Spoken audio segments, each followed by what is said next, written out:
You can listen to the Canadian Gothic early and ad-free on Amazon Music. Include it with Prime. You are listening to Canadian Gothic. Hello, listeners. Got something a little different for you tonight. Consider this a bonus episode.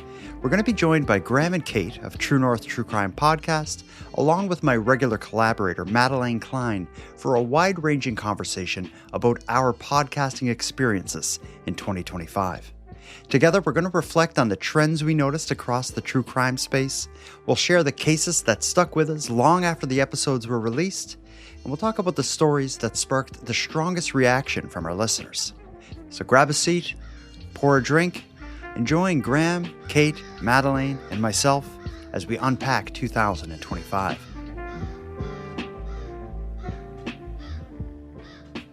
"2025 is just about behind us by the time people are listening to this, but a lot happened over the year to talk about, and that's why we're all here together. Let me start by introducing everyone, and then maybe, Graeme, you can introduce us.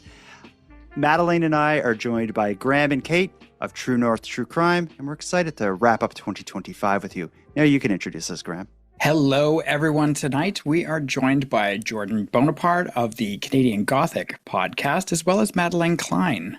Mm-hmm. See, I like the duo. The reason we had us both introduce is because listeners of the Canadian Gothic and True North True Crime will be hearing this. So we've covered all the bases. We can now get into it. We've done this, was it last year or the year before where we wrapped up a year? It was last year, yeah. Okay. And I think it's a worthwhile exercise. Before we started here, we've been talking about how busy we are as podcasters and everything else that we do in our lives. You don't really have a chance to stop and look back and reflect on what you've done. Now's our chance. I have a delicious drink in front of me, and I'm ready to spend as long as it takes tonight talking about 2025 with you. Let's start the conversation with this. Graeme, Kait, of everything you've done on True North True Crime over the last year, what was the biggest accomplishment? What is it that you're proud of on your tombstone if you ever do die, and that has to be dedicated to the year 2025? What should they write about? Well, first of all, Merry Christmas, everybody. It's about that time. 2025 was a busy year for our show. It was a good year for the podcast. We hit a few downloads and episode milestones. We're over 200 episodes now, about getting close to 10 million downloads. I don't know how that happened. It's crazy. Thank you. And, clap, clap, clap. Thank you. And 5-year anniversary. So we've only been doing, I know, we're babies. Yeah. I know. I didn't realize it was only 5 years. I thought you'd been around longer than that. But then at the same time, when you say 200 episodes, that surprises me because unlike the Canadian Gothic and what I do, the episodes that you release on True North True Crime are generally like a deeper dive into a specific case. So for you to apply what you do to 200 stories, 200 families, 200 cases, that's a lot of work. So you should be proud of just that amount of output alone. Thank you. I mean, I wish we could release like you and have so many per week, but the quality would go down. So we got to keep it bi-weekly for now. Yeah. Or we'd need to hire someone because it's just doing the interviews and the research into every episode and stuff like that. It is time consuming. It's a joy. I absolutely love it. But and we both love it. But I wish we could get to a place one day where we cloned ourselves and we can release one a week or something like that. You know? But other milestones this year also, we were also featured on an Amazon Music billboard in Toronto and Sankofa Square. Crazy. Yeah. That was crazy. Being a couple of small town Vancouver Islanders, seeing our podcast on the big bright lights in downtown Toronto was kind of like, oh, what? Yeah. What is that? What does that mean? And then how'd that get there? And then we also had our first on-camera interview for an upcoming docuseries that we can't talk about yet, but as soon as we can, we will share that with our listeners. Interesting. We've had a similar year. Like when I look at 2025 for the Canadian Gothic, some of the big milestones is for one, there was a period of time, 2 separate times this year, I managed to be in the top 25 of the Apple Podcast charts in Canada, which is which is great. And I feel like the longer your podcast has been going, the harder it is to climb up the charts. Yeah. Because it seems like the charts not only look at the amount of downloads, it looks like the amount of growth and attention you're getting versus what's normal. So I had 2 kind of bumps along the road that put me up within the charts, which was good. Also, like you, I had 2 documentary, I don't know if you call it appearances or what, that I was involved in this year that I'm excited about. And I can talk about mine. Yay. One of them is a documentary that CBC is doing about the disappearance of Dylan Ealer. I think you Awesome, covered that yes. case as well on True North True Crime. We did, yeah. A documentary team is doing a documentary about Dylan's disappearance, but more so like rather than it being like an investigation into where is he and let's find him, it seems to more so be about how his disappearance has shook his family and his community as a whole. And so I'm one of I call them talking heads. I'm one of the people that are going to be, talking the play-by-play through as the documentary goes on. And I have no idea when that's going to air, but I do believe it'll be on CBC. And then That'll be great. Yeah, so I'm happy about that. Then another one that I did was a series of episodes I covered, like I think in my second year of podcasting. I've been doing it now for just over 10 years. I think in my second year of podcasting, I did an interview with a cult leader who at the time was living in Costa Rica. He went by the name Nature Boy, but his real name is Elijah Bishop. And the reason I interviewed him is because a young woman from Newfoundland ran away from home and was living with him in his cult in Costa Rica. I ended up interviewing her, and then from her, I got to talk to him, and I did I think like a 6 or 7 part series about them and about him. Anyway, as time went on and long after I moved away from covering this cult and their story, he ended up getting arrested on a series of like sex crimes and I think human trafficking and maybe even kidnapping. And he ended up getting sentenced to life in prison in the United States. And someone is doing a documentary about his life. But as it turned out, I think I was the only person who kind of interviewed him just as his cult was like gaining members. The crimes he committed were years later when his cult had grown considerably, but they included me in the documentary to help shine some light on his early days, which was pretty cool. And it kind of felt like maybe even in the early days of my podcast, I stumbled upon like a little bit of an important story. And That's super important. Yeah, it's crazy that you were able to sit down and talk with him and it's blown up to this proportion now. I mean, it's not surprising. There's so many documentaries on cults that we've watched over the years on Netflix. It feels like people are really into those types of stories. So that should be really interesting. Yeah. For the one that we got interviewed for, it was like, it's a well-documented case. It is like, there is a lot of information out there about this case, but for some reason, when the docuseries producers were prepping for that particular episode, they needed a fast, factual presentation of the case, and they listened to our episode, and they were like, "Oh, let's get these guys on." So it's just, if you go back to like your episodes probably on that cult case were probably like a standing piece that was out on the internet that gave them all the information that they needed, and they were like, let's get that guy. Yeah, it makes sense. Madelayne, you had an interesting year because a lot of your year wasn't involving podcasting or TikToking. That said, we did do a lot of episodes together, so you have. And aside from parenting, I think if I'm going to ask you your proudest moment in 2025, it's probably going to be your beautiful daughter. But let me ask anyway. Tell me about your accomplishments in 2025 as far as a crime content creator. Get ready for an underwhelming answer. I've said it before and I'll say it again. I'm so grateful for you, Jordan, because you keep me online. So yeah, I've done a little bit of TikTok, not too much. I think I just got over 1 million views for the whole year. And that's for everything. Yeah. That's still awesome. Oh, well, thank you. TikTok is a lot different than podcasting too. We have to remember that. That's true. But yeah, other than that, we did do a lot on the pod and mostly Jack and Lily Sullivan. Yeah, you guys did fantastic work on that. You guys kept me so in the loop. Yeah. Yeah. And unfortunately, there's going to be more episodes. So yeah, that's a good way to put it. There. I do want to say though, when I see your TikToks on Instagram as reels because that's just the kind of person I am. But he refuses to I get refuse TikTok. to get TikTok or whatever. But I was you once. The kids would call you Unk. Yeah, I'm Unk, I guess. Yeah. So I'm Unk, and I watch TikToks as reels. So, but I will say 2 weeks after they air. 2 weeks after they hit. But what I want to say, Madelayne, is that when your work shows up in my feed, I stop and watch it immediately because I know if you've decided to cover a case, it's going to be super thorough, and it's going to be a case that I probably haven't heard of, or it's going to be one I have heard of, and you're going to have the information that I don't necessarily have. So a couple times you've put out some decisions or court decisions and that kind of thing, and I was like, oh, perfect, good. I just got like the wrap up. So yeah. Well, thank you. I super appreciate that. Before we move on to trends we've noticed during 2025, I just want to open the floor to anyone who wants to ask me about the new name for my podcast. Oh, yes. Jordan, Yes. I couldn't help but notice that you were once the Nighttime Podcast, which I always struggled spelling because of the 2T part. Yeah, it's a pain in the ass. Right. But you're now the Canadian Gothic. Can you tell us a little bit about that? I'd love to. Thanks for the opportunity. This was a huge part of my 2025. My show or me as a podcaster had its 10th anniversary, 10 years in this business. And I'll tell you, a whole lot has changed over that time.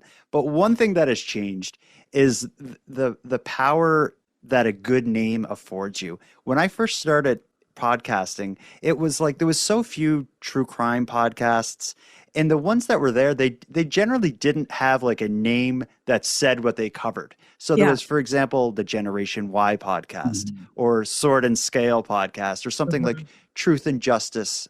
You know, that's kind of leaning towards crime. But then I started seeing shows come out like Christy Lee did Canadian True Crime is the Couldn't name be of more the on the podcast. nose. Yeah, which was just boom, and you with True North True Crime. It and your logo like has the maple leaf. Like it just someone looking at that show, at that logo, hearing the name, you're like, okay, this is Canadian crime stories. When I started, it wasn't that obvious. I came up with Nighttime because I worked on my podcast during the nighttime. That's the only reason I chose that name. But what has in over the years, I've always said, like, my biggest mistake was choosing a name that didn't tell people what I do. It didn't tell people I only covered Canadian stuff. It didn't tell people that I covered crime and mysteries or whatever it was I was covering. And to make matters worse, there was this new genre of podcasting that's been getting bigger and bigger every year, which is podcasts that are specifically tailored to put you to sleep at night. Yep. And most of them either have the words sleepy, sleep, or nighttime in their title. So it just got bad. And I've toyed with the name Canadian Gothic for like 5 years now. I've tried it on different things. In fact, when Madelayne and I first got together, we were like, you can come on Nighttime, and any episodes we do together, we'll make a new series and we'll call it Canadian Gothic. That'll be our episodes. And then that we just kind of dropped that. But I've always thought, like, I'd love to change the name to something with Canada or Canadian. I want Canadian Gothic.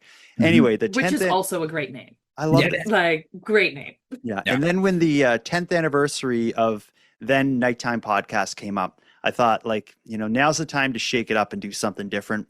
I talked to my network. They thought it was a great idea because they said, something with Canada in the title will better position us to, sell ad space to Canadian companies and stuff. Yeah. So let's do it. So on my 10th anniversary, I put a knife in the back of Nighttime Podcast, kicked it into a shallow grave, and came up with the Canadian Gothic. I thought of it as like a rebrand, but also as a fresh start, because I changed up my artwork. I changed up even some of the stuff that I'll be covering and how I'll be covering it. What I really want to do with the show going forward is have a better schedule, a more set schedule. So once a week, I release Keep Canada Weird, which is a weekly weird news roundup where my friend Aaron and I release an episode covering the week's weird Canadian news. Once a month, Madelayne Klein and I do Encounters with Creeps, which is a series where listeners send us in stories of their encounters with creepy people, bad first dates, weird coworkers. Once a month, Canadian UFO expert Chris Rutkowski and I are going to be doing a series called UFOs Above Canada, which will cover Canadian UFO news, history, as well as witness reports. And then outside of all of that, I try to release one episode a week in the true crime space or a missing persons case. So that's kind of when I look at 2025, I think my biggest accomplishment is probably managing the death of one show and the birth of a new show all at the same time. And I'm proud to be the Canadian Gothic now. That's so exciting. Like, it's so exciting that you've rebranded. It's still going to be the same show that people have come to love and know, but you're going to be kind of branching into new things, it sounds like. He's evolving. Evolving. It's more just like cleaning up, looking at what I've been doing and just finding a better way to do what I've been doing, but do it better. And with a name that when someone new sees my show and sees the logo, they know that, okay, Canadian Gothic. So it's Canadian stuff. It's probably a little dark, probably history a little bit. Yeah. You know, so I think it puts them on a better course of understanding what I'll do, what I'm doing, and then they can choose to listen. Did you get any flack for it from like listeners? Was anybody upset? Not a drop. Yeah. That's surprising. Nice. Yeah, I was surprised. I was like, I could see that. What happened was when I announced that this was going to change, I got a few emails like of people being like, what's happening? Like, how do I find the new show? Okay. But it was just the same feed, just changed over. Yep. And then it was nothing. And now if I get a voicemail, it's like, you know, hi, Jordan, I've been listening to the Canadian Gothic for whatever. You know, it's just worked out. That's awesome because nobody was seamless. Nobody was burning their nighttime merch. No, maybe it's maybe it'll be worth something. I highly doubt it, but maybe. I do have a drawer of it here, so I hope it is. But all that to say, let's get into our next little piece here. What I'd like to talk about is trends we've seen in 2025 in the true crime content space. I know what I've seen, but let me ask you, Madelayne, I'll start with you. Did you notice anything new in 2025 in terms of what's being covered, how it's being covered, where it's being covered? Well, the clickbait's out of control. Oh, yeah. Yeah. And I've just noticed that with our Jack and Lily series, the clickbait and misinformation is just like crazy. But I think that spans over all genres. That's just the internet. So yeah.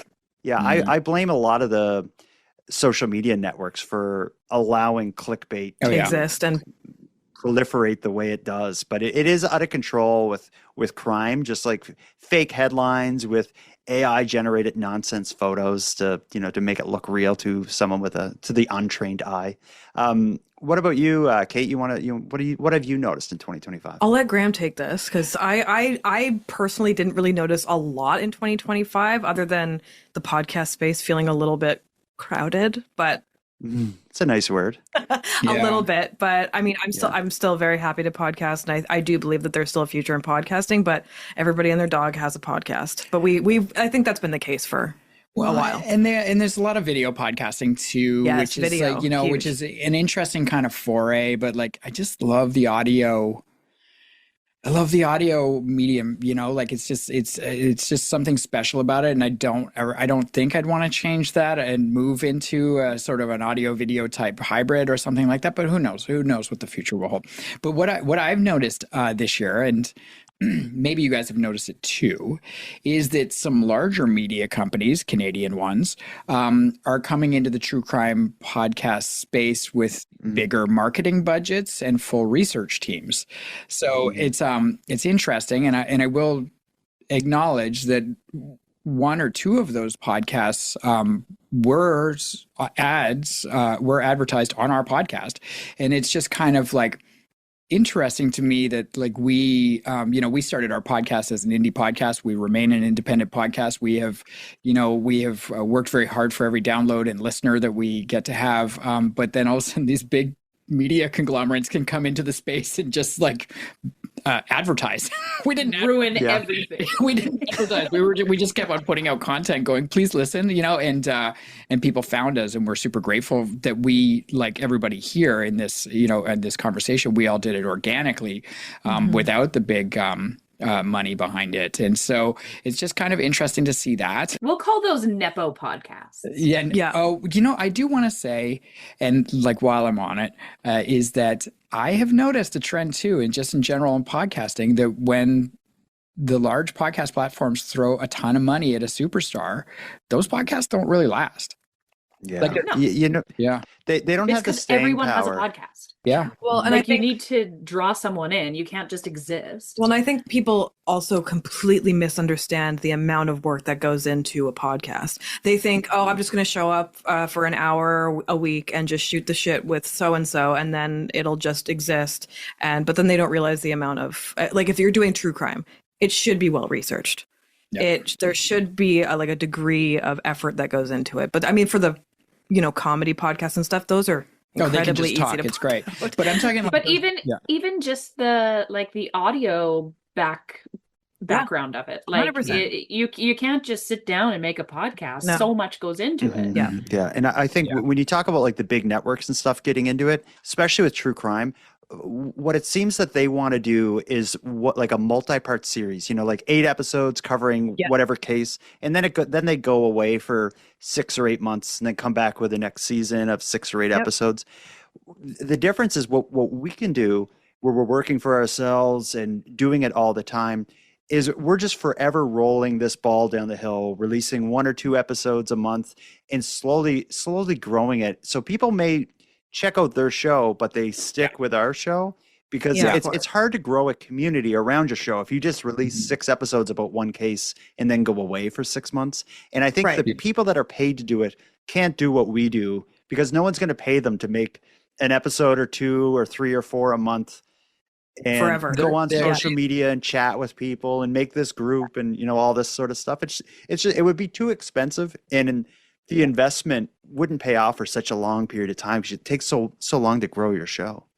Yeah, they really lack agility for sure. And if you have 6 executive producers producing a podcast, you're going to be told exactly what you're covering. We're covering this particular case. This is what we're going to do for 8 episodes. Whereas with us, there's an authenticity that our listeners like. And when I'm saying that, I'm saying everybody in this call.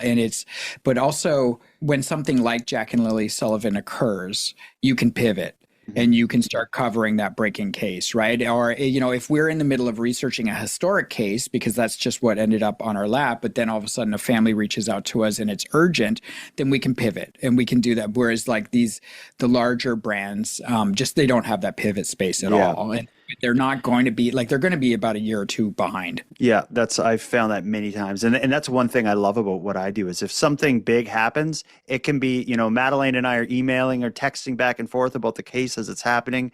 3 days later, we're there talking about it and sharing everything that's known up to this point, contextualizing it, highlighting some unanswered questions. And that podcast episode is out, and for the Netflix documentary or the major company that produces a documentary series on it or podcast series on it, they're, like you said, they're a year down the road, and we've already got 12 episodes out by that point. But when I think of 2025 and what I've noticed in terms of trends, I spend a lot of time on social media, and because I think that's a big part of where audiences find podcasts. But what I've noticed is the amount of AI generated stuff, either entirely or the majority of what it is powered by AI. I see so much more of that. And that's no surprise for anyone who watches the news or has their head out of the sand. AI is everything now.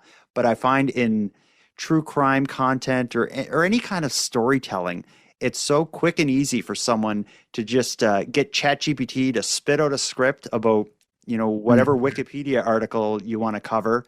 The next step can be, and I see this all the time, is you also get an AI generated voice to read the script that AI wrote. Oh my God. Then you get a bunch of still images and you pop it up on YouTube. And I see AI generated stuff that is read with an AI voice that has millions of views. And I sometimes think, do the people watching this even realize that this is just someone that knows nothing about what this is about, just kicking out AI schlop and making good money? Do they care? Yeah, I wonder. Yeah. That's the other thing. Do they care? Well, so I had a conversation with ChatGPT about this.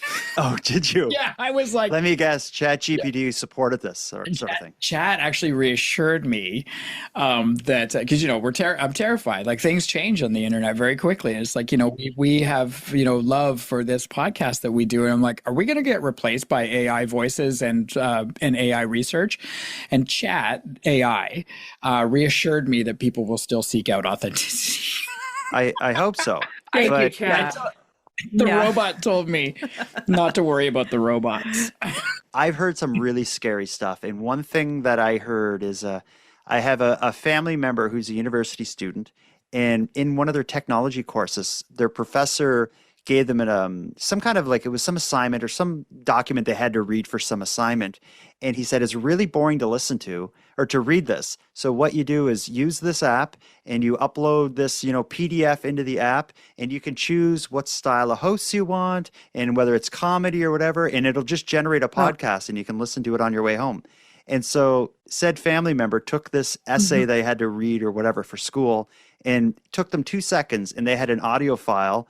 And as they drove home, it played, and it was like 2 AI generated hosts talking about the essay, bantering, finishing each other's sentences, making little jokes and stuff. And I listened to some of it, and it was terrifying. Yeah, no, I don't think this is going to be something we can avoid. It's going to happen. I mean, AI has just improved so much in the last 2 years alone. Yep. Like, it used to sound like a robot, and now you can have like a full-blown conversation audio with ChatGPT, and it sounds pretty legit.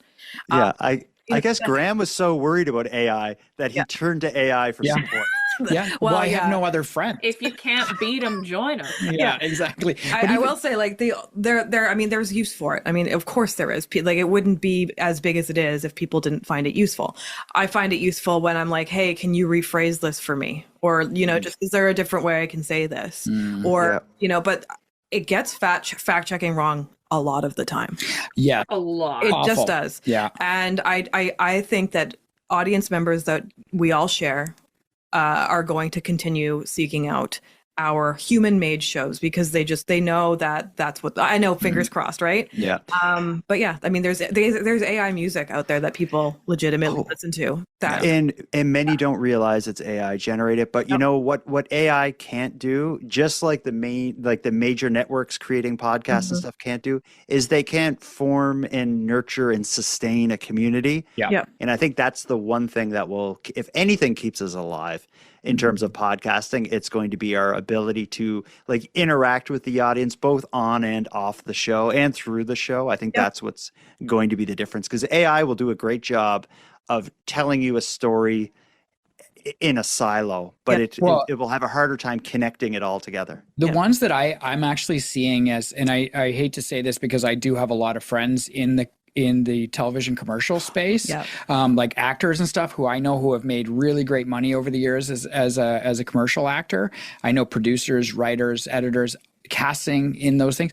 But when I saw that KFC commercial, that AI KFC commercial that came out where that like the chicken is like bouncing into a bowl and it's flaking off and it looks super delicious and like all this stuff is happening and it's only 30 seconds. So like what you said about like in a silo is like a 30. I don't know how, and I'm not trying to say this to hurt people's feelings, but I don't know how audio or video based commercials are still going to be shot for $1 million in the future. They're not. You guys, like I remember I auditioned for this one. It was a Visa commercial, and they blow their budgets usually at the end of the year or whatever. And it was you're sitting on the back of a boat and you were having a conversation with a dolphin, right? Now that could have been shot like anywhere, but they flew the entire crew I didn't get it, by the way. They flew the whole crew and everybody to the Bahamas from Vancouver to shoot that. Like, this is like, they spent like hundreds of thousands of dollars to shoot, and you wouldn't have known it was the Bahamas. It was just like, because the boat was the opening shot. And then it was just like insert shots between the dolphin and the actor or whatever. Right. And I'm like, there's no need to spend $1 million on that commercial anymore. So. And companies know that. And companies know that. So all this to say, we are not the only, area of work that is worried about this. The right? robot will take care of other people before they come for the podcasters. Yeah, that's right. Graeme, are you still watching cable? That's what I got from this. Are we talking about a commercial while watching cable? No. The guy who watched TikTok videos on Instagram? We still have global news. We do. How's your VCR? Yeah, we do watch the news, so we see a lot of commercials. The commercial I'm referencing, though, is not a real commercial. It was just somebody put it out to show what they did in 40 hours with AI or whatever. And they were like, check this out. And so if you Google AI KFC commercial, you'll see what I'm talking about. Anyway, it's the AI there's a lot to talk about with that. That's not our talk tonight. We're here to talk about 2025 in podcasting as the Canadian Gothic and True North True Crime. Let's take a quick break. When we get back, let's get into the stories that we covered and the memorable moments that came out of them.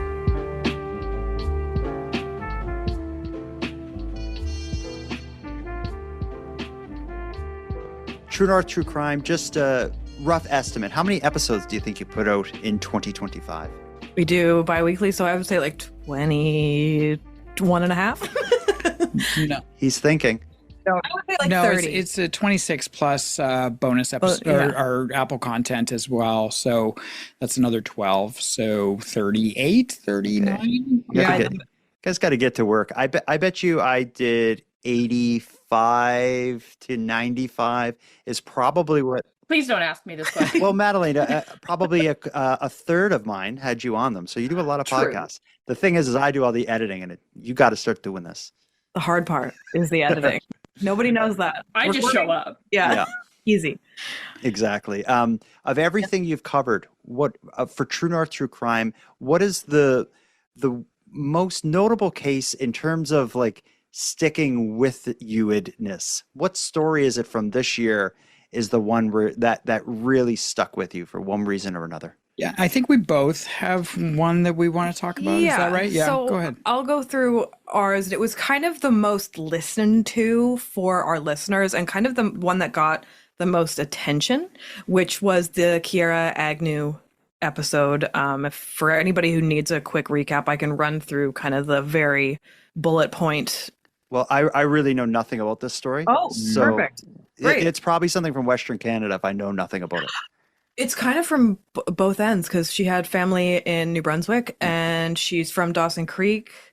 So kind of has family ties to both ends of the country. But Kiera was 23. She's from Dawson Creek. And on March 3rd, 2023, she was killed while vacationing in Playa del Carmen in Mexico. Her and her boyfriend were staying at the Grand Sunset Princess Resort to celebrate her upcoming 24th birthday. Her boyfriend, Ryan Friesen, was with her. Now, they hadn't even really been there for a day before her body was found in one of the resort's kind of laundry room / janitorial closets alongside her sleeping boyfriend. Red flags, right? She had been severely beaten and he was next to her body covered in blood with his hands or on his hands and clothing. Not really covered in blood. I'll take that back. He had blood on his hands and clothing. Obviously, Mexican authorities immediately detained him and investigated Kiera's death as femicide. He was in Mexican custody for about a year, and then his trial took place and concluded in September of 2024. And on September 11th, 2024, the judge completely acquitted him, ruling his injuries did not correspond to those that were inflicted on Kiera. And so the aftermath of that has been quite messy, of course. There's kind of two factions in the family going on right now. There's some that believe that he's guilty of her murder, and there's others that don't. And Mexican prosecutors and the family's legal team filed appeals. That's been going on all this year. And they've also publicly advocated for Clare's Law style legislation in BC, allowing disclosure of a partner's history of violence, as allegedly Ryan Friesen has some storied history of domestic abuse on the women that he's with. And specifically, they had found Kiera's diaries, and also photos on her phone that chronicled bruising, cuts, abrasions, and those photographs also corresponded with journal entries that these journals have been attributed to her. Yeah. We had no way of verifying that, but yeah, that's. And again, he was acquitted. Mm-hmm. He was not found guilty, so we have to assume that he is innocent until proven guilty, right? Yeah.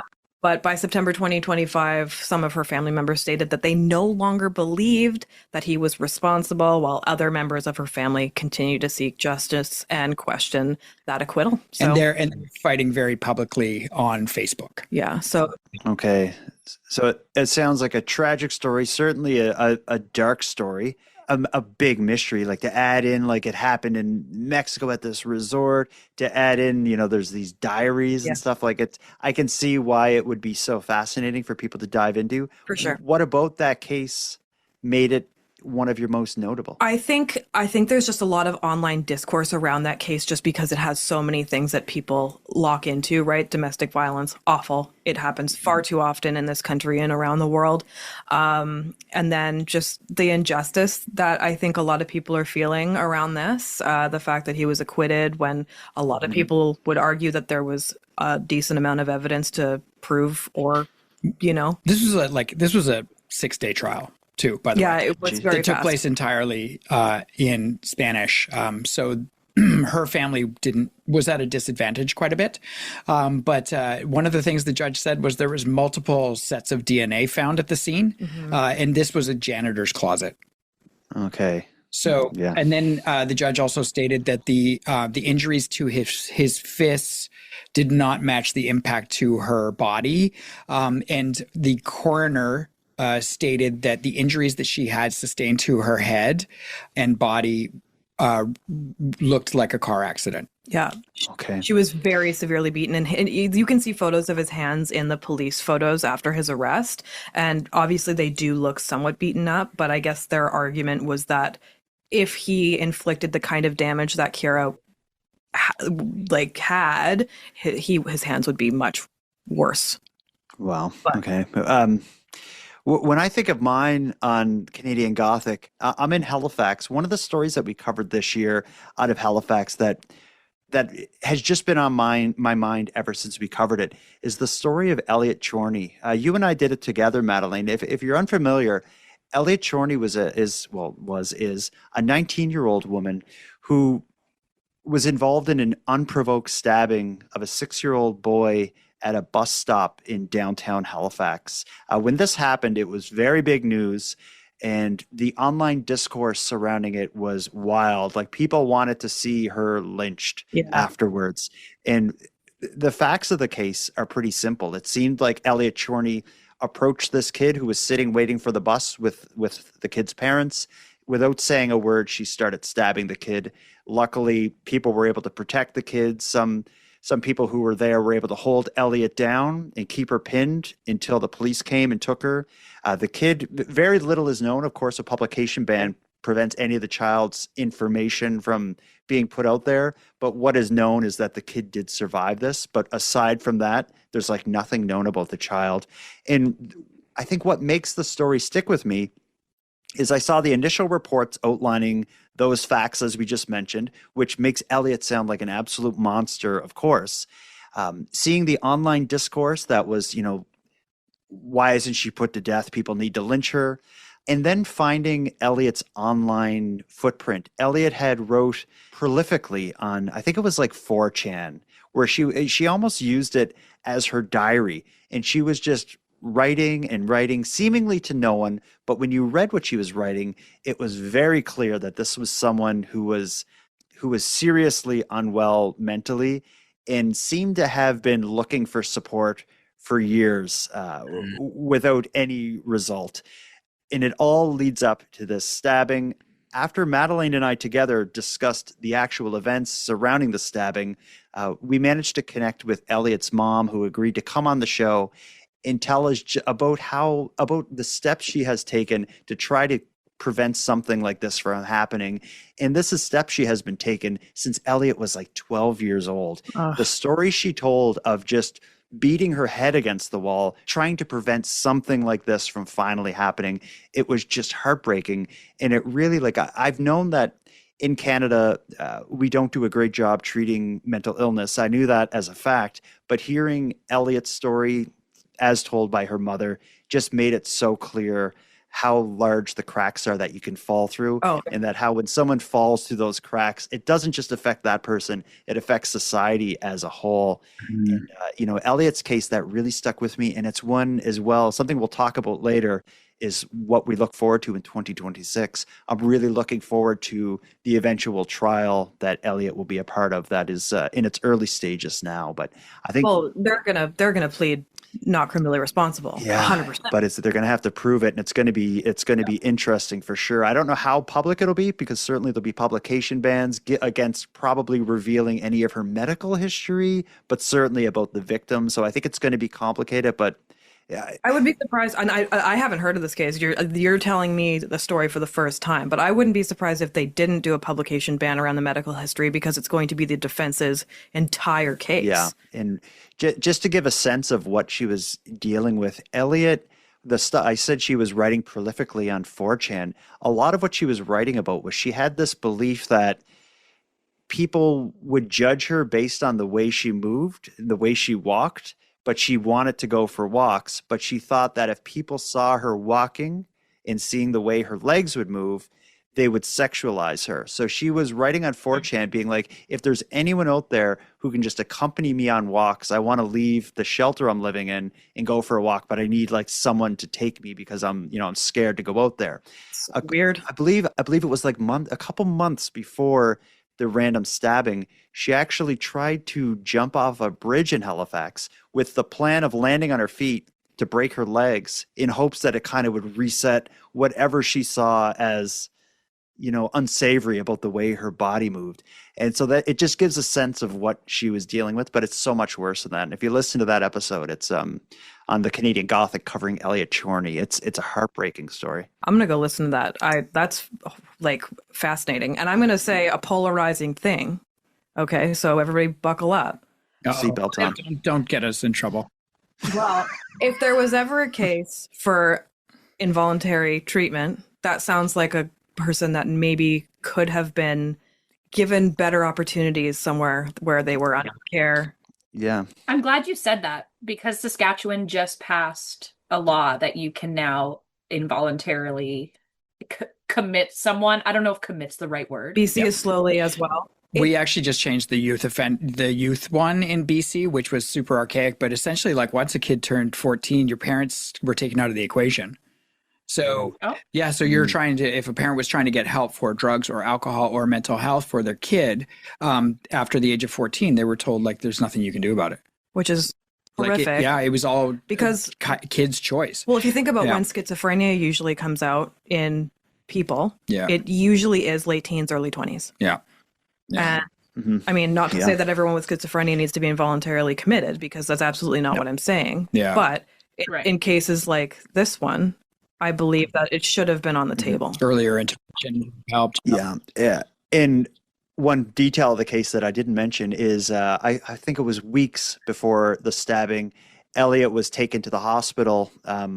When she was to be released by the hospital, she opposed the release, and that ended up with her attacking a doctor and being charged with assault. See, there you go. Those charges are pending as well. But that's great. She knew she would be better there. She knew that maybe it was better for her to be where she had care by medical staff, right? Madelayne, you covered a lot on your own. We covered a lot together on the Canadian Gothic. If you have to pick a story that sticks with you when you lay down and at night to go to sleep, and one of these stories pop through your head, typically which one is it? The Woman in the Well, Alice Spence. And that is a local story to you, right? Kind of. Saskatoon's just a hop, skip, and a jump away. Same province. There's my memory. I was thinking it was Regina. Nope. Yeah, so go ahead. Why that story? Tell us a bit about it and why that story. So Alice Spence is actually over 100-year-old case. And back in 2006, I want to say, that might not be right. They were just doing some construction in Saskatoon, and they came across this old well that wasn't in any of their blueprints or anything. And lo and behold, when they open this well up, they find an old barrel with human remains in it. At the time, technology wasn't what it is now. They couldn't identify this woman, and she went under the name of the Woman in the Well for almost 20 years. But thanks to genetic genealogy, this year, they not only gave her name back, but they inadvertently solved the case. Of course, the suspect is long dead, so that he can't represent himself in court. But like I said, we're not sure because they're not saying anything, but from the information that's been put out, her husband did it. It's what it seems. Yeah, the local It's law always the enforcement. husband. Yeah, law I enforcement know. says like they have identified a suspect, but because the suspect's not alive to defend themselves, they didn't think it would be fair to name them.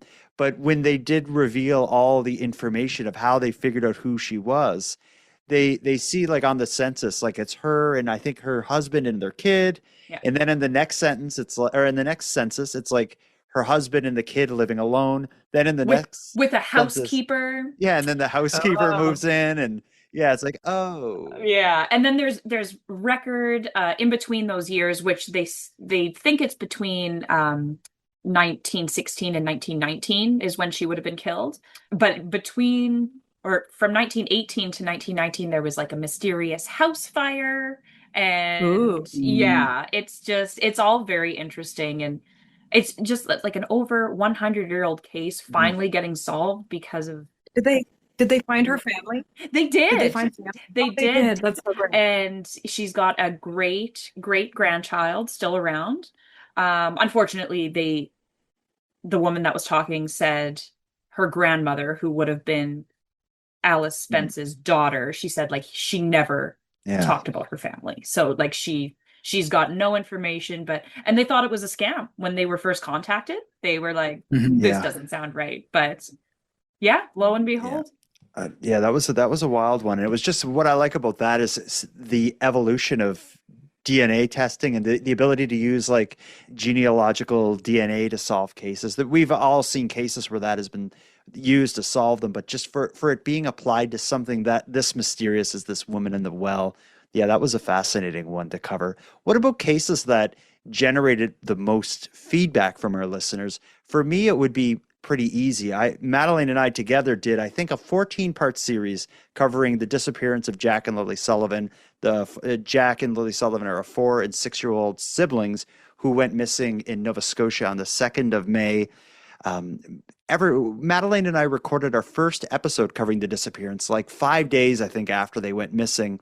And we've been not even that. And we've been doing regular updates whenever there's any movement or any significant development in the case. We've been doing an update in it. And that has led to just, for some people, our podcast being like kind of like a home base for updates that can be, that can be seen as credible, because there's a lot of rumor mill nonsense around this story. I think the people who are following the Canadian Gothic series covering Jack and Lily are doing so because we're double, triple checking and vetting all information before we talk about it, because there's just so much nonsense out there. But I pretty much maybe every second or third day, I get an email with a theory or an opinion or a question about the disappearance of Jack and Lily Sullivan. I would say that is my series, and all even downloads. When I look at what of my stuff is downloaded most often, that series has higher downloads than anything else we've done because of people following that specific series. So I'd say that is what connected with listeners of the Canadian Gothic the most. But I'm looking at the clock, and Madelayne, I know you have other commitments tonight. I do. I'm sorry to cut it short. You're going to have to listen to the podcast version of this to hear about True North True Crime's listener reaction. But it's been great having you, at least for this portion of the conversation, Madelayne. Well, thank you so much for having me. It was lovely to see True North True Crime. I can't remember if the last time I saw you guys was exactly a year ago, or did we cover something together this year? No, I think it was this time last year. It was a year ago, yeah. Well, time flies. Yeah. Yes. Yeah. And I imagine you'll be drinking a lot tonight. So you go have fun. No driving. And don't do anything that we read about in the news or cover on our podcasts. I wish. Yeah, don't be an episode. All right. Thank you, guys. We'll talk soon. All right. Bye. Who's going to handle it for True North True Crime? And what of all the stories, what do you hear from listeners about? I think it's still the Kira Agnew one. That one was just this year. It captured people's attention with just the seeming injustice of it all. Mm-hmm. Yeah. So I think that one still has the crown for the most listener back on it. The feedback is different when you're speaking with family as well. Like that really pulls people in and gets people talking and gets listeners wanting to advocate. Like I really find that difference, the difference in my series where if it's say Madelayne and I or me and another creator talking about blank story, even if we do a great job telling the story, it's completely different than if I have, mother or daughter on the show sharing their family story. When you hear it direct from the source, that's what gets people to be like, we got to fix this. We got to help them, that sort of thing. And it sounds like that's your experience as well. Oh, 100%. I think even just when we're doing episodes, the ones that stick with me are always the ones that we do in collaboration with a family member, just because you hear the emotions. I mean, we can convey, I mean, every case we cover has some sort of tragedy, of course, but we can only convey the tragedy so much, whereas the people who actually lived it, you can hear it in their voices. You can hear the way that they speak about their loved one, right? There's just more personalization to it. So those episodes usually stick with us and with our audience the most, I would say. And also there's a whole thing that happens where court documents are great. But I remember one of our early episodes, we covered Natsumi Kogawa, who was murdered in Vancouver, and we weren't as active talking to family members at the time because we were still new, and we used court documents, which we thought made us accurate, right? And then a family spokesperson reached out to us and said, not that we got things wrong, but what you guys read out was the Crown's opinion and the defense's opinion and the judge's decision. What you're missing is a lot of the story. And so that person was able to give us more information that we just did not have, because evidence gets kicked out, and the Crown has to have a theory of the case. It doesn't mean it has to be an accurate theory. And then the defense has to have their defense, which doesn't have to be accurate either. So it's when you do dehumanizes it, right? Yeah. There's only so much emotion and actual human storytelling that you can get out of a court document. It's all very cut and dry, right? Yeah, absolutely. And that's why I find one of the question I ask pretty much anytime I'm talking to someone very close to an unsolved crime, I always ask them how you learned about this horrible thing happening to your family member. Were you at work and got a call? How did you learn it? And their answer every time pulls at my heartstrings and just makes me realize how horrible and shocking and unimaginably difficult it would be to live with this. But Totally. you would never see something like that reflected in court documents. And I think that question's always so important because it makes you realize their answer to that question makes you realize that it can happen to anyone, anytime when you're not expecting it. Yep. And they when you ask them that question, you can hear them go back to the moment. They still viscerally are able to feel the dread, the heart drop, the, fall to the knees and start to scream, right? They go back to that incredibly traumatic moment. Not that I want to re-traumatize them, but that emotion is important for listeners to connect with the family. These are real people who have experienced horrific tragedy. Yeah. And I'm sure all of us have had a call at work or at home or whatever that, is the heart-sinking call. Somebody has died or whatever. It's not the evidence that will make it into court, but it's the reality of what it's like to be a family member and be hit with that kind of news and that kind of reality. And the other thing too, we always like to say between us is these are Canadian stories. These are stories that are happening to Canadians right now. And with Kiara Agnew, it happened in Mexico, but it's a Canadian story. And I think that it's important for us on our podcast and yours and other podcasts like it to continue to tell Canadian stories, right? Certainly. Before we get on to our next segment, which will be looking forward into 2026, one question I want to ask, and I don't know if you've experienced this or if this is something that happens to you all, but is there any episodes or stories you started during 2025 and for whatever reason didn't go forward? Be it an episode you pulled or something you backed away from for some reason. Has that happened to True North True Crime this year? I have one. I'm wondering, Kate, do you have any that you can think of? It wasn't even this year, but the one that I can remember was we were going to do the Starlight tours.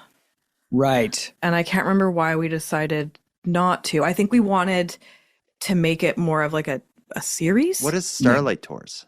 It's a story from Saskatchewan. I think it was Saskatoon Police Service was driving Indigenous men and women out to the outskirts of town On purpose. when they were annoyed at them. Oh, yes. Like picking up like intoxicated people and just driving them out of the city and leaving them there. Yeah. In the cold, and it just felt like died. we couldn't find the right angle for it, or we couldn't get the right context for it and stuff like that. So I kind of wanted to pull back because we were just going to be doing what everybody else did, and it just didn't feel interesting to me.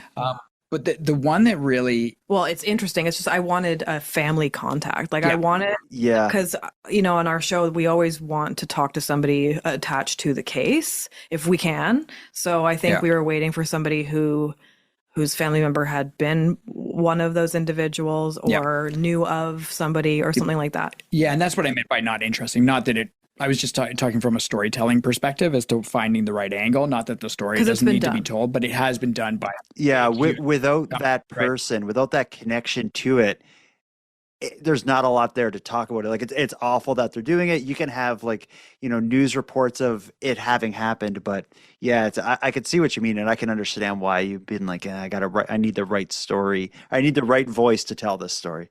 The brutal, horrible story. I only have one example of a case I backed out of, and this isn't a crime one. Actually, I find a lot of times for me, I cover a lot of Canadian crime, but I also do the weird and offbeat, sometimes the paranormal and supernatural kind of stuff. And I find the weirder the story, the more unusual the people are that you run into. And the case or the story or the episode series that I backed out of, believe it or not, was about Bigfoot and Sasquatch. That doesn't surprise me for a second because those people are weird. It got really weird. I was given some information on someone who is would be willing to talk, that was an expert on Sasquatches and had dedicated their life to hunting them and searching for them and had this groundbreaking evidence and all this stuff. And I was like, oh, this sounds really interesting. I'm going to do it. Yeah. But I very quickly realized that after several interviews that this person basically created a cult that is almost like this weird spiritual thing. And this individual's connection or ability to see and find Bigfoot or the Sasquatch was kind of what gave them power within the cult. And if you wanted to see it or go on these hunts with them, you would have to pay a little bit of money and almost join the cult for them to go into the woods with these people to see the Bigfoot and Sasquatch that they guarantee they would show you. And it was I can't even explain how weird it got. And then I said, yeah, I'm not going to pursue this any further. You're almost advertising for the grift that's going on. It very quickly became okay, this is a weird ad for the strangest kind of cult or subculture or something that I've ever heard of. And yeah, but I don't know. You've got a bit of twinkle in your eye when you talk about it. I almost feel like you should cover it. I love Bigfoot stuff, and part of me, I'm so much of me wants to believe so much. Yeah, I'm I love it. It lights me up. I get like you. I love that stuff. Yeah. But yeah, people are odd. I turn to those kinds of stories often for a break. If I cover something really heavy on the Canadian Gothic, you can count on the next episode being about a haunted house, a UFO sighting, Bigfoot, a haunted shipwreck, or something like that. And a Tim Horton sign getting driven over. Tim Horton stuff. That's just my escape. And that's why I love doing a weekly weird news series. I do every Friday, I release an episode called Keep Canada Weird. The co-host of that series is my best friend, Aaron. And we just pick out the weird, bizarre Canadian news stories. And we just basically we don't make fun of it. We explore it and oftentimes end up laughing at it. Can you hold on for those who have never listened to Keep Canada Weird? Can you give us 3 examples of weird Canadian stories you've covered recently? Oh my God, it never ends. Just to give you a sense of what we cover, let me just tell you what we covered on this week's, the most recent episode, which at the time of us talking now would have been episode 193 of Keep Canada Weird. You've almost done as many episodes that we have on our podcast alone of just Keep Canada Weird. Yeah. So on episode 193, we talked about a guy in Edmonton who is selling a time machine he made on Facebook Marketplace. We talked about we call it the Jellycat heist. Jellycats are these little beanbag plushies. Yeah. You know what they are? Adorable. Police were investigating theft of like 30 of these Jellycats from a retail store, and the security camera in the store caught the woman stealing them. Police figured out who she was, went to her house to question her, and they had a search warrant to find these Jellycats. But they didn't find 30. They found like a couple hundred of them. And it turns out that this woman has been stealing Jellycats prolifically and alleged to be selling them on Facebook Marketplace. You know what? I get it. They're adorable. And they're really friggin' expensive. We generally will do 4 stories per episode. Those are the first 2. The other 2 that we covered on episode 193 was what we call the North Bay tire slashings, which is one of the most bizarre crime sprees in Canada. For 5 years now, police in North Bay, Ontario have been scratching their heads over a series of tire slashings that is now reaching just about $1 million in damage. Wow. The largest act of tire slashings was something like 70 vehicles in this one parking lot all had their tires slashed. But it's been going on since 2020. They have no suspects. There is no rhyme or reason or pattern or anything. Randomly, whether it's city vehicles on the side of the street, a bus, it just could be anything. Tires are being slashed, and they have no idea who's doing it. They've now offered a $10,000 reward. It always amazes me. I one time was a facilitator for Restorative Justice Circle for a tire slasher, and in my pre-forum, I asked him, "Why did you do it?" And he said, "I just wanted to feel something." Wow. Yeah, and I said, "Can you expand?" And he's like, "I wanted to feel like a badass." What's better than tires? Well, I guess if that does it, if you're out there to be a badass and slashing tires makes it happen, then I think society probably got off easy. Yeah, and it's like, and I said, "Did somebody upset you that night? Was there anything that had happened or whatever?" And he's like, "No. I was just walking home. I had my knife in my backpack because for whatever reason, and I just started slashing tires. Just got the urge." Yeah, but imagine doing it for 5 years. Like I don't get what would cause someone to continue it that long. Well, and the thing that surprises me is we are in the year 2025. North Bay, get some CCTV cameras. Yeah, seriously. Solve this one. And speaking of CCTV cameras, the last story we covered on episode 193 of Keep Canada Weird is we call it the Scarborough Grinch Gang. And basically what this was, it was in Scarborough, Ontario.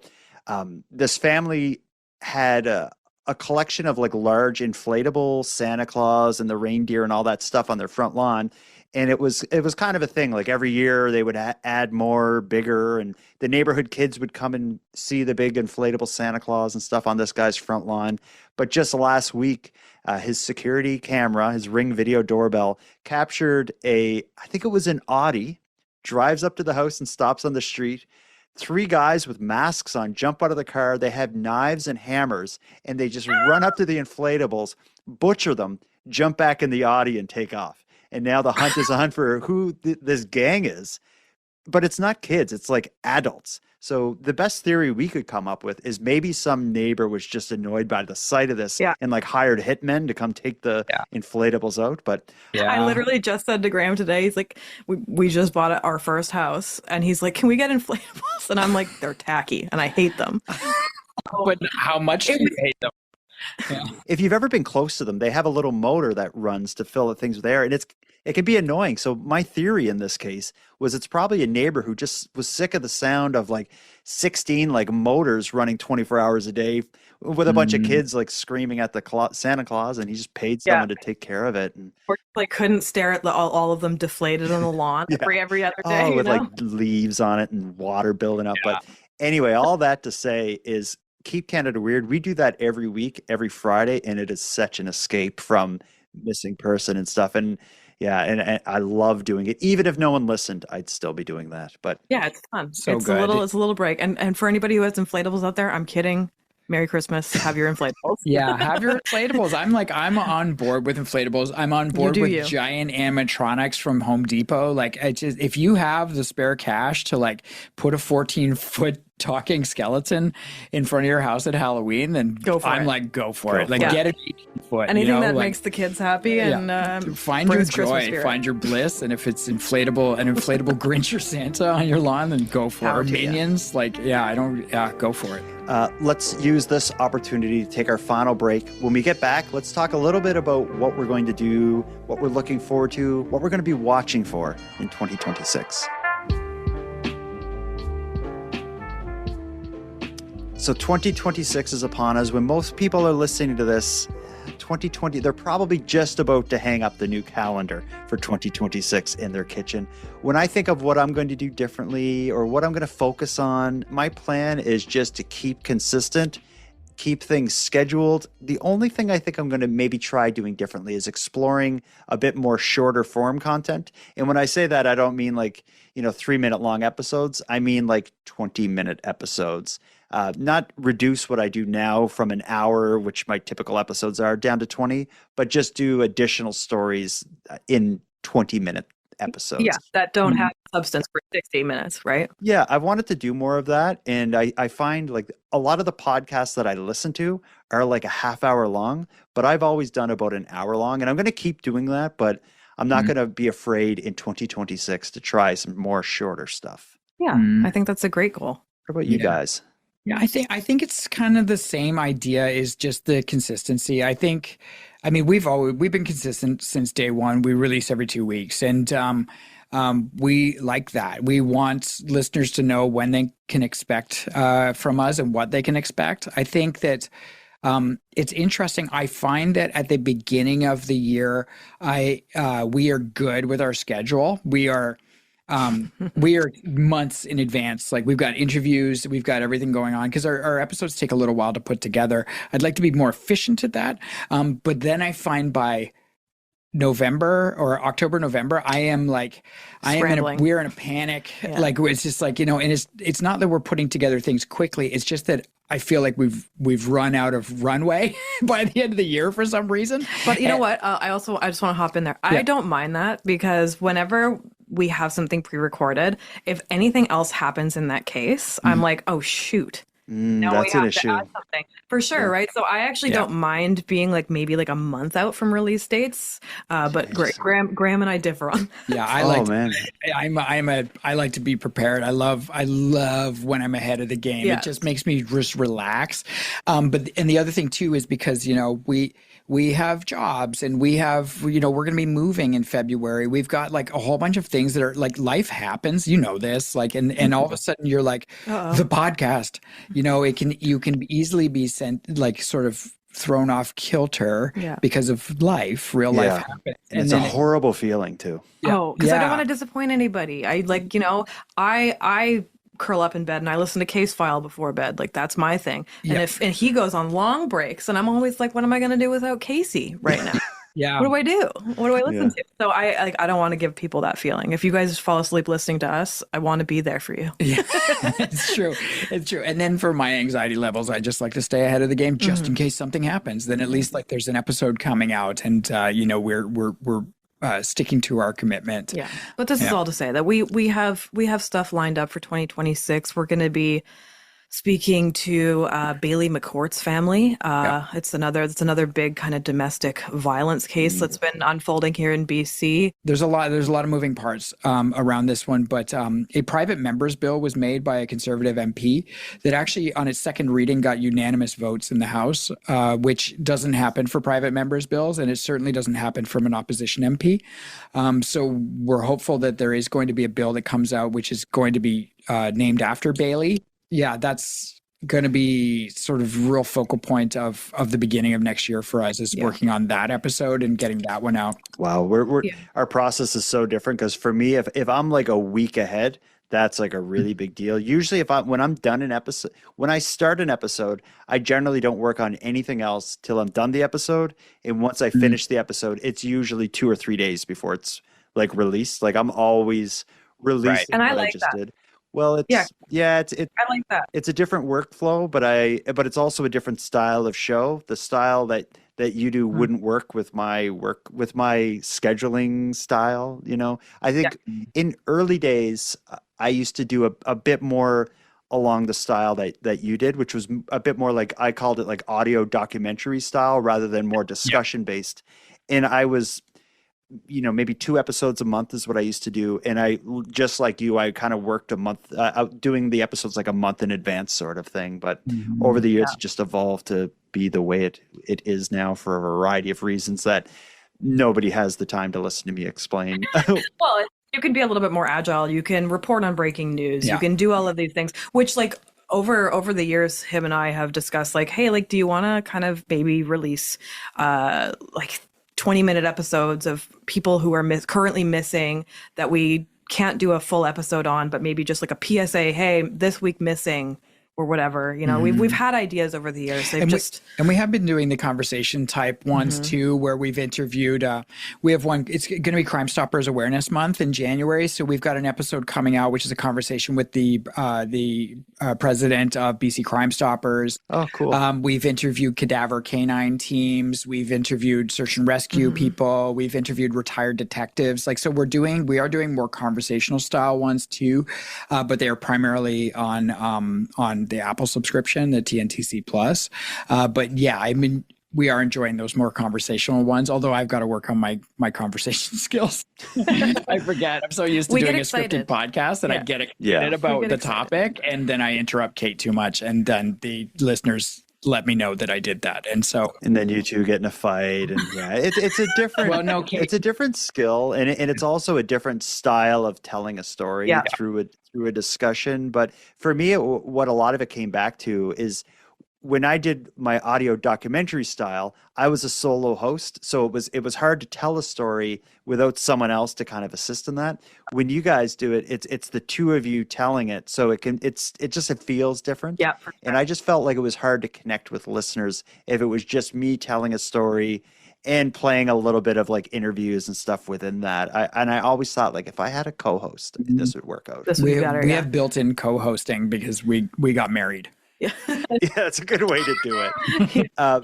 Let me ask you this, though. I know there's a lot of stories you've been following and watching through 2025. Is there anything big coming up in 2026 that you're looking forward to in terms of Canadian criminal cases? Well, there's also the Jennifer Provençal case here in BC, who's like another missing woman. Another kind of, a lot of people think the husband is suspicious, but that's everybody in true crime, right? So we're also going to be looking at that one. I believe we've had a reach out from her family member, so that is likely going to be covered by us in 2026. And she was last seen in February of 2025, but she wasn't reported missing by her husband until April. So odd, right? Yeah, okay. They were off the grid. Like they were living, they're living in a very small community called Forest Grove, which is near 100 Mile House. But the interesting thing is despite it being such a small community, the community is actually out protesting for her weekly now. Yeah. Wow. And she has not been found. Wow. For me into 2026, I think the one that I'm really looking forward to is the trial related to the murder of Devin Marsman. I think you've covered Devin's case on your story. Yes. And that has gotten complicated because it's multiple people and it's going to be multiple trials. Yeah. So it's going to be hard to follow, but I'm all in on following that and covering that when it starts. But it's just been like, there's been many court appearances for the accused up until this point, but nothing that's really progressed anything yet. But really in 2026, it's going to be the year that the facts come out related to that story. For any listeners of Canadian Gothic or True North True Crime likely will be familiar with Devin's story, which started as a missing persons case with rumors of foul play. Eventually, Devin's cousin and some of his alleged accomplices were arrested, and no one really knows what led to these arrests. Not long after the arrests, Devin's remains were found. Yeah. And it all will come out in trial, and I'm very interested. Me too. I want to know how that all played out so badly. I think everybody does, right? It's such a strange. How many accused are there that are? 3 main accused, right, but there are others that are involved, alleged to be involved in like hiding his remains and all that sort of thing. But it's that's gonna.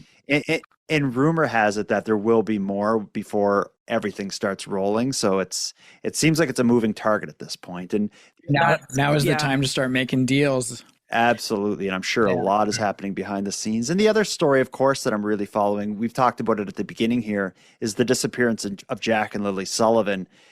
That is a 4 and a 6-year-old sibling who mysteriously disappeared while the children's biological mother and stepfather were asleep in the other room. A lot of people are closely watching that case. I've been covering it regularly, and it's shocking me that it has still gone on this long. And I think 2026, I hope, knocking on wood, is the year that there's an explanation for what happened to those 2 kids. But I'll be providing updates regularly until that time comes. Have there been updates? I feel like you guys you've done 14 episodes? I think it's 14 of them. And there has been updates. It's just they're few and far between. But the biggest updates throughout it all have been, for one, people close to the story slowly coming out of the woodwork and sharing their stories on CBC or Global News or wherever it was. So that kind of fueled the discussion for a while. But then what happened was the unsealing of a lot of search warrant applications. So that kind of showed a bit of the investigators' cards as to what they were working on and maybe what some of their theories were. It also gave us a sense of what people were saying to the police. So that fueled a lot of the discussion. The initial release of the search warrant applications were heavily redacted. Not long after that, new versions came out with less redactions. So then it was a big discussion about what's the new information. Why would that have been hidden initially and it's available now? So there's just been a lot that has kept the discussion going. But at this point now, at the time of recording this in December of 2025, the only thing that seems to be happening in that case is a bunch of people on the internet making stuff up and pointing fingers at each other. When we did that combo episode with you about the case in the early days, man, did we ever get yelled at for not accusing the parents enough? Yeah. Well, listen, because it was fresh, right? And we were like, well, we don't know anything right now. And and we still don't know anything. We still don't know anything, I feel. Right. Yeah. But it was, man, did that got in somebody's bonnet and they decided to give us the internet is convinced that the parents have something to do with it. Yeah, right? I get it. Every time I release an episode, I'll get people saying I'll get both. You were way too, how dare you even suggest the parents could be responsible? Mm-hmm. And then I'll also get you're covering up for the parents by not accusing them. But the fact of the matter is that the biological mother and stepfather have been cooperating with the police. They gave up their phones, their bank records, everything else. Their story has checked out.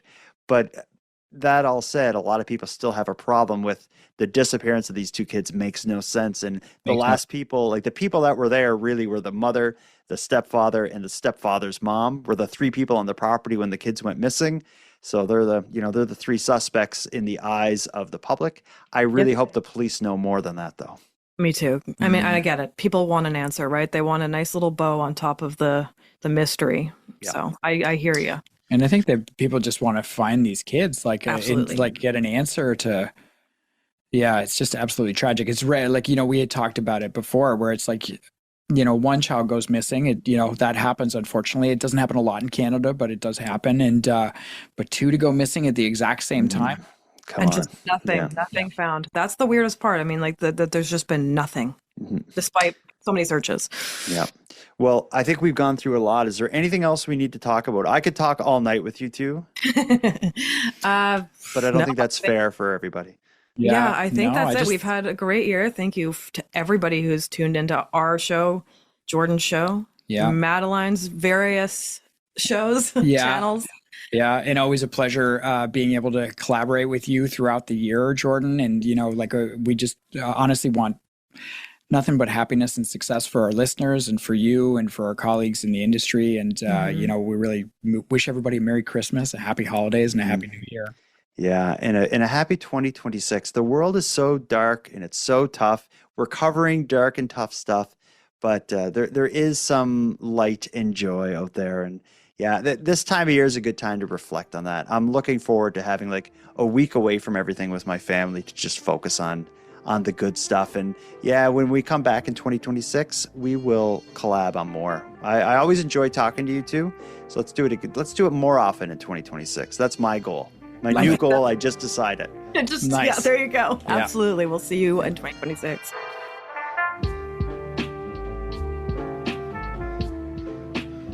I want to thank you for joining us for this episode of the Canadian Gothic. To every one of you who tuned in during 2025, I thank you so much.